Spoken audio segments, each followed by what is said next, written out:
hayatımızda bu ahir zamanda gerçekten imanlarımıza imtihanı vermiş insanlarız. Buna tekrardan iman ediyoruz. Hepimiz çocuklarımızla, annemizle, babamızla, işimizle, aşımızla, her şeyimizle imtihan olunacağız. Gençliğimizle, her bir şeyimizle. Çok şükür biz Müslümanlar için dünyalık şeylerden daha çok Allah-u Teala bizim için hayırlı kıldığı, başka böyle dünyada musibet olarak görülen, insanlar için en zor görülen yer hapishaneler. Hapishaneleri bile medreseye çevirmişler. Burada gerçekten bu ümmete, ondan sonra bu coğrafyadaki bütün insanlara örnek nesil olarak yetiştirecek bir kadro çıkarmışlardır. İnşallah orada bize dua edersiniz. Yani içerisiyle dışarısıyla zamanla insan her şeye alışıyor. Cemal'in kitabında diyor ya orada, alışmak diyor, insan her şeye alışır ama unutmaz yani. Alışırız, unutmayız. Sonuçta bir zulümdür insanlık olaraktan.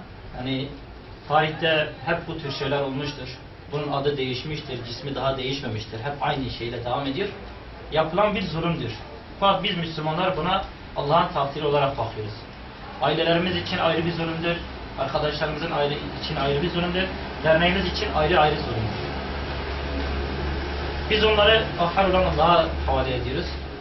Ve yine müsbet bir şekilde kendi hayatımıza devam edip ve en güzel bir şekilde çalışmalarımıza devam edeceğiz. İnşallah yeni derneğimizle, yani talepleriyle, Kur'an'ı bir eğitimle, gül gibi bir nesil yetiştirmek için tekrardan çalışmalarımıza devam edeceğiz.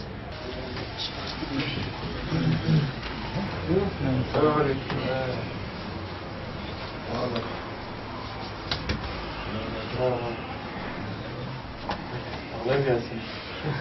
Devam edin, buranın bir kez bu hafta. Tamam. Ne olur, bu yol.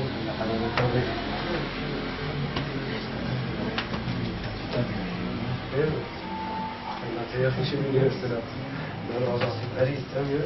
Yok. Teşekkür gel. Görüşürüz. Allahu Ekber.